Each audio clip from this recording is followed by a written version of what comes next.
The Silent Hill series is one that is synonymous with survival horror, with varying degrees of action and puzzles throughout its main titles. Outside of those entries, however, there are also a number of spin-offs that change genres entirely, and are even exclusive to platforms you wouldn't normally associate with the franchise. From a visual novel on the Game Boy Advance to point-and-click mobile games, this pool of alternate experiences surrounding the foggy town has always piqued my curiosity. My first dive into these installments begins with a title from 2007 that wasn't released on home consoles or mobile devices. And no, I don't mean pachinko. I'm talking about the co-op light gun rail shooter, Silent Hill the Arcade. However, before we jump into the wild world of this unexpected spin-off title, I'd like to briefly mention today's sponsor, Boot.dev. Boot.dev is an online platform that will help you learn back-end web development in Python and Go programming languages from start to finish. It's unique in that it presents itself like an RPG, which makes learning much more enjoyable and allows you to complete lessons at your own pace. You'll get plenty of practice too, as the courses will get you to write a lot of code. And if you're ever stuck on a challenge or wish to see how the instructor wrote the code, you always have the option to view the solutions. I love the approach they have to learning, and I personally find that gamifying things like this really helps my focus and motivation. The paid membership unlocks interactivity and the game that goes with it. But there are also free demos available to indulge in, as you can read and watch their content in guest mode. You can click the link in the description box and use my code EuroThug4000 to get 25% off your first payment for Boot.dev. That's 25% off your first month or your first year, depending on the subscription you choose. A big thank you to Boot.dev for supporting the channel. The physical cabinet is mostly what you'd expect, but it did have some pretty distinctive curtains hung from the upper frame, enclosing the players in what I can't help but liken to dangling seaweed. I don't even mean that in a bad way either, as the game's focus on Toluca Lake and the horrors beneath it do bring to mind the imagery of swampy foliage. In order to understand a little more about the development of this rail shooter experience, I got in touch with Shigenobu Matsuyama, one of the producers on the game. He kindly took the time to offer his insight, and I greatly appreciate his willingness to share his thoughts and answer some questions I had. Speaking on how Silent Hill the Arcade came to be, Matsuyama-san said that during the arcade boom of the 1990s and the 2000s, a desire was born to combine the unique worldview of the Silent Hill series, which was already a very strong IP console game-wise, with the haunted houses one might find in an amusement park. We wanted something that could provide an easy and pleasurable experience to an extremely varied range of customers, as in the casual users. This is the idea that brought Silent Hill Arcade to life. However, since our goal was to create a new kind of experience that could not be replicated anywhere else, we designed a game that could make the most effective use of the 5.1 channel surround sound system, which was something that arcade games hadn't adopted until that point, with a type of cabinet that could be somewhat isolated from the rest of the arcade via the use of curtains. Matsuyama-san estimated that development for the game took around a year and 2 months, and in addition to this, he spoke of some of the more hands-on moments in his role during the testing phase before launch. In order to keep the development budget for Silent Hill Arcade as low as possible, I personally travelled alone to the United States for the market testing, assembled the cabinet all by myself, repaired it when it was out of order, and stood next to it for days on end, pen and paper in my hand, ready to collect the player's data. Game development nearly 20 years ago was very much an analog experience. It was also hard work, but when I look back, I have so many good memories of that time. Up to 2 players can pick up the gun controllers and fire their way through the streets, buildings, and other world of Silent Hill, stepping into the shoes of the protagonists Eric and Tina. It utilizes elements typical of rail shooters like House of the Dead, with things like path selection that would deviate your route through a stage. And it also presents you with friends that you can save if you damage their attackers enough within a set amount of time. Every creature has a vital point which, when struck with a bullet, will prompt a slightly different visual and sound effect to signify a critical hit, boosting your high score as well.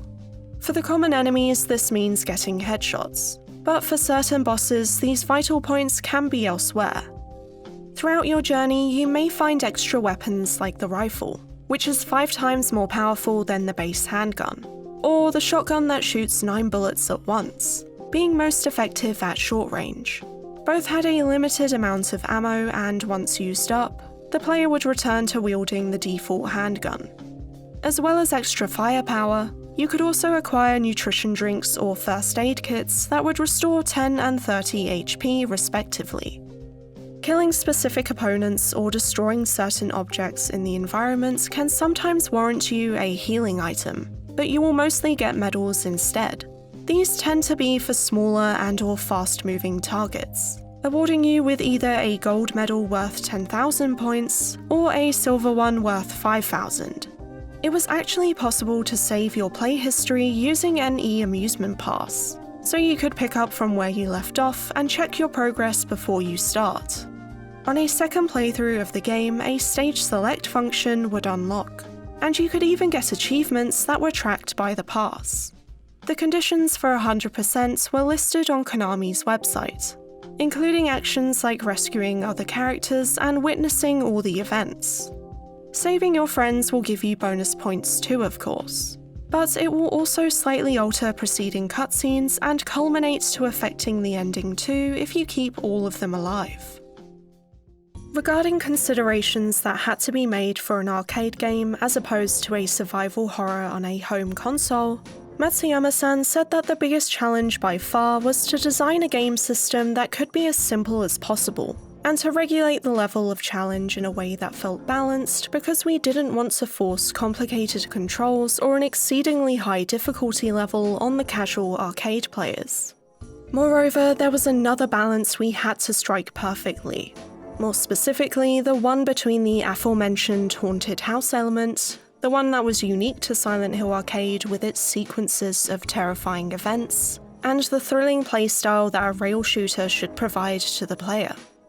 There's a lot of the usual rail shooter moments, like being thrown in the dark to then suddenly have a bunch of enemies appear on screen once the lights come on. The voice acting was delightfully cheesy and filled with one-liners, much like the House of the Dead titles that I love. This is the final battle!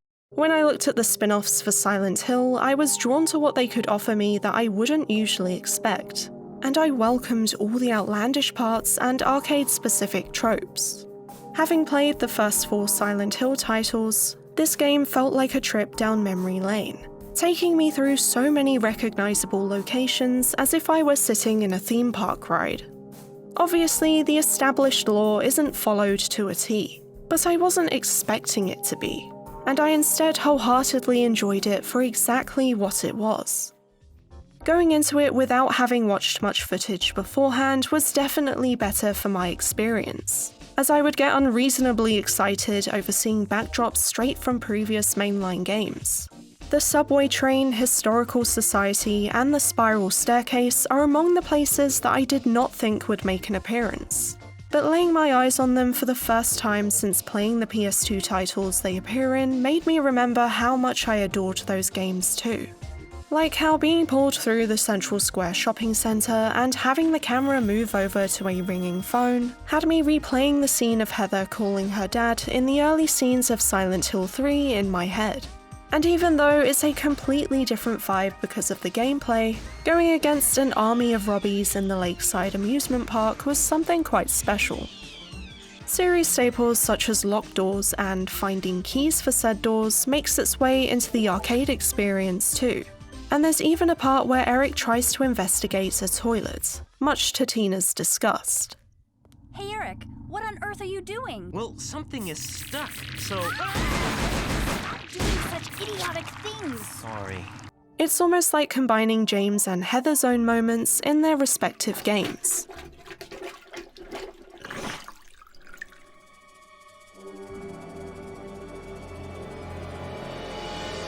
Oh, forget it.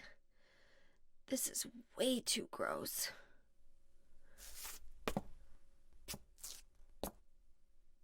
Who would even think of doing something so disgusting?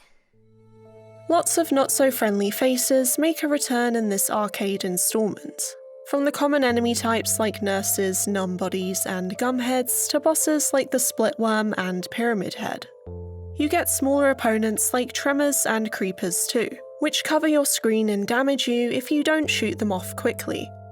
Although many of the targets you'll be shooting at are recognisable from other games, there are 3 bosses which make their debut in Eric and Tina's journey. The first is Tuberculosis, a giant flying creature that has parts of its body wrapped in bandages and is fought on the roof of the hospital building. Given its name, this adversary is likely symbolising disease, particularly in reference to the young girl Hannah who suffers from an unspecified illness. The next new boss is Mama, a mannequin-like creature that's found in the labyrinth, quickly scuttling on all 4s around the gravestones and on the ceiling like a spider. Spikes stick out from the surface of its body, and its long limbs end in sharp points and claws, contrasting the marginally more human face and hair. Finally, there's the imposing final boss Phantom, a large head with an unnaturally elongated mouth encasing gums embedded with piercing teeth, and a huge arm protruding out of its open jaw. It also has a group of hands poking out of the water beneath it, reaching out towards the main body in a seemingly desperate gesture. Given the many recurring enemy types and locales that did appear in the game, I was curious to know how involved Team Silent were in the spin-off title, and Matsuyama-san clarified that we of course personally consulted select staff members of Konami, like for example producer Yamaoka, with whom I had been acquainted with since before Silent Hill Arcade. However, most development teams had a mix of internal and external members that changed pretty fluidly with each and every year, so there was no real collaboration between the various teams. The narrative of Silent Hill Arcade revolves around the Little Baroness, a sightseeing boat that disappeared in November 1918 while sailing on Toluca Lake, taking its crew and passengers along with it. This mysterious incident is first spoken of in Silent Hill 2, within the pages of a magazine found in Toluca Prison discussing the ghost stories surrounding the lake, presenting a dark side to the picturesque area that serves as one of the town's main tourist attractions. It's written that the remains of the people on board as well as the boat were never recovered, and the article ends by saying that many corpses rest at the bottom of this lake. Their bony hands reach up towards the boats that pass overhead. Perhaps they reach for their comrades. However, the novelization of Silent Hill 2 expands on the information surrounding the Little Baroness, adding that in 1938 an even stranger incident occurred. Unlike the Little Baroness, the ship was found, or rather only the ship was found. Not a single soul was on board. With the vessel completely undamaged, there was no reason for anyone to have jumped overboard. Much like the Mary Celeste in 1872 and the Carol Deering in 1921, the passengers vanished as if they were never there. If you've seen my last video on Forbidden Siren 2, you'll know that there's a ship inspired by the Mary Celeste in that as well. And I honestly don't know how I managed to cover 2 games consecutively that share such a specific inspiration. Also, while we're on the topic of sirens, the sound would signify the change into the otherworld in some of the Silent Hill titles too. But in the arcade game, this is replaced with the foghorn of the Little Baroness.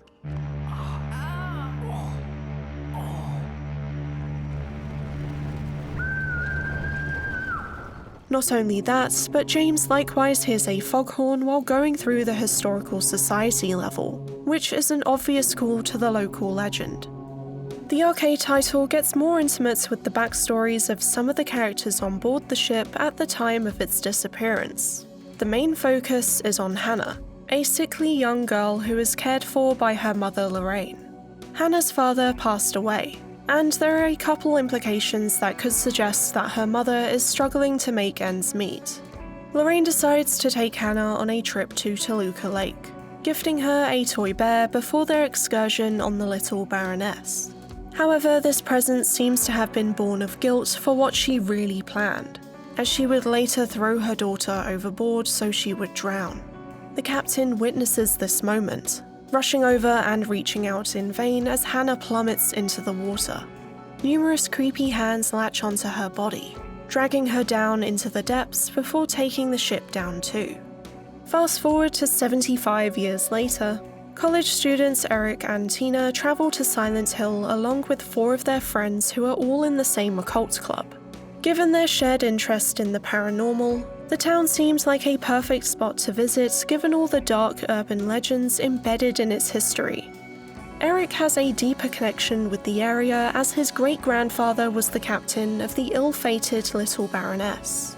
Tina, on the other hand, is friends with a girl called Emily, who lives with her father Frank Anderson and bears a striking resemblance to Hannah. And Tina even gifts Emily a toy bear when she first greets her. Around a year prior, Emily's mother was murdered by a man named Scott Fairbanks, who broke into their home while Frank was working a shift at the hospital. If you happen to recognize Scott's name, that may be because it's mentioned in Silent Hill 2 as one of the answers in a game show on the radio. What was the name of the murderer who committed this vile act? 1. Walter Sullivan. 2. Scott Fairbanks. 3. Eric Dave. Emily witnesses the traumatic event, and it seems that she hasn't been coping too well with her loss, seeing her mother in her dreams and believing her to be alive. Shortly after the college students arrive in the town, they quickly become acquainted with the mysterious fog and the monsters that come with it. The group is split up in the process, and we watch Eric's nightmare vision of the Little Baroness incident. After this, we meet up with Tina outside the motel and officially enter the game. The duo conveniently find some guns on the floor and fight their way through this strange scenario, rescuing their buddies along the way. Oh boy, I thought I was gonna die. Can you get up? Of course, if you'd lend me a hand. Come on.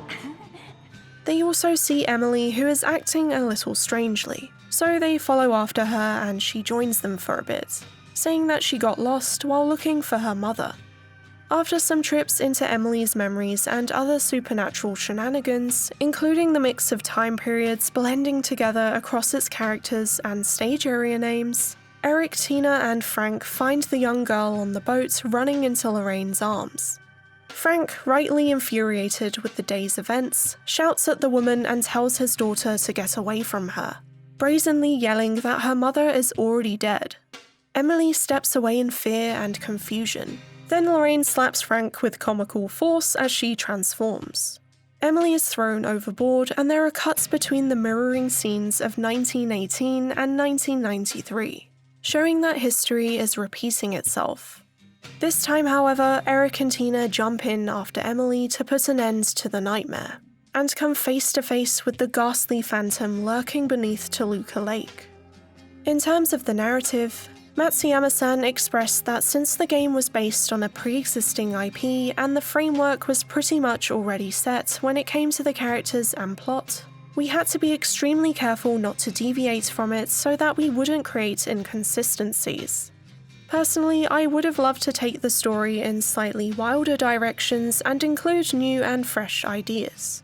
He also comments that should you compare the storyline for Silent Hill Arcade with the timeline of the other games, you would indeed notice a few minor inconsistencies that we were not able to completely solve. That's something I still have regrets about.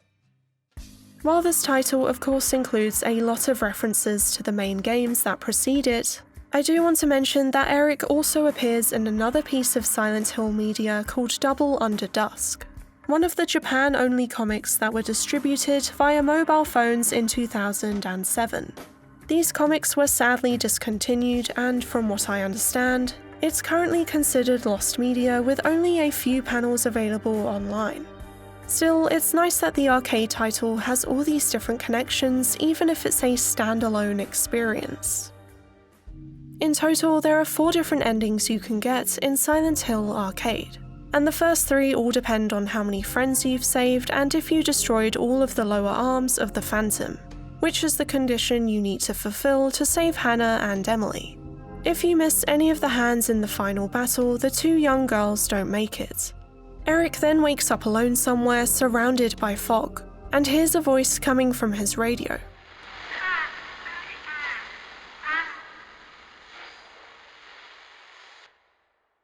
Why didn't you rescue me? Conversely, if you shoot all the hands of the Phantom and rescue every friend throughout your playthrough, you'll be awarded with the good ending. Here, Eric saves Emily as she sinks into the water, succeeding in what his great-grandfather tried to do all those years ago. We then see a scene where the captain is speaking to Hannah, consoling her as she cries. I can't find my mommy. Maybe she doesn't like me anymore. That's why she did such a thing. Do you hate your mommy, Hannah? It's the same with your mommy. She would never dislike you. But... Mommy?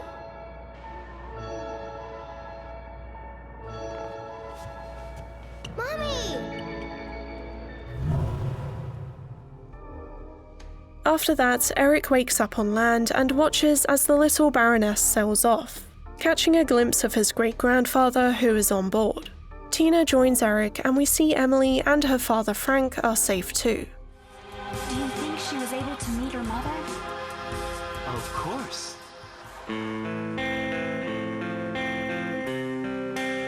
At the end of the credits, there's also a short cutscene of Pyramid Head, which I do really love the visuals of, and appreciate as a final send-off from this wild experience. If you manage to do what's needed in the fight against the Phantom but fail to save any of the friend group, you'll instead get the normal ending. This is very similar to the good ending, with the main differences being that the captain isn't seen on the ship as it sails off, and Tina instead asks Eric where everybody is, but he says nothing in response. Much to my delight, the final outcome you can get in the game is the UFO ending, which is unlocked by shooting flying saucers that appear along your route. While getting any of the cutscenes from the game files is very easy, to actually have the UFOs spawn in requires you to have an e-amusement pass with save data of a completed playthrough, possibly multiple with more than one ending, or maybe with the good ending specifically. Fortunately, I did manage to find gameplay footage of the spaceships on a Japanese website, posted by the user Noko-san, which also showcases the pass's other functions. From what I understand, there are 6 UFOs dotted throughout the game, and the player is warned of their upcoming presence by a distinct sound effect.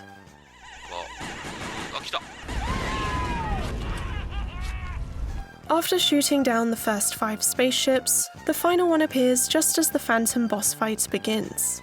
Destroying that immediately kills your opponent and commences my favourite ending. Eric, I am so proud of you that you got over this crisis. Everything was my doing. Great-grandpa?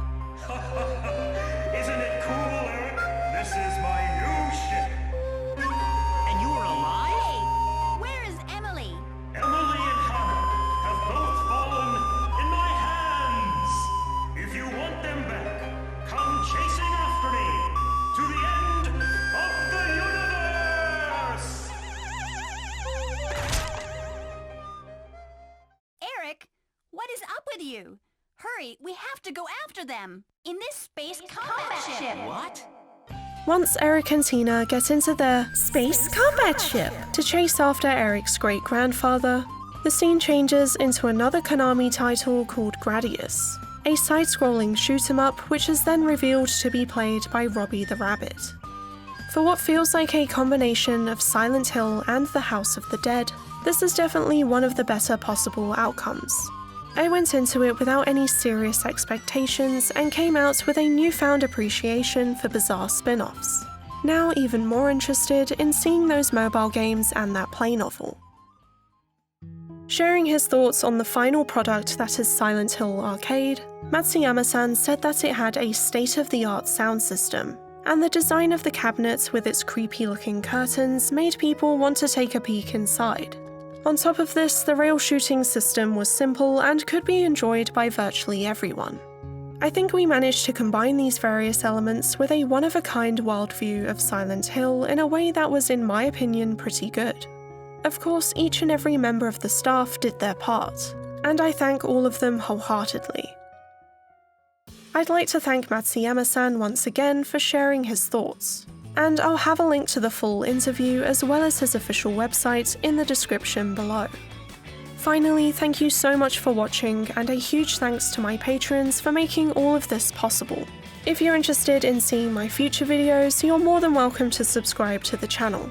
Anyway, I'll see you soon with another video, so have a good one.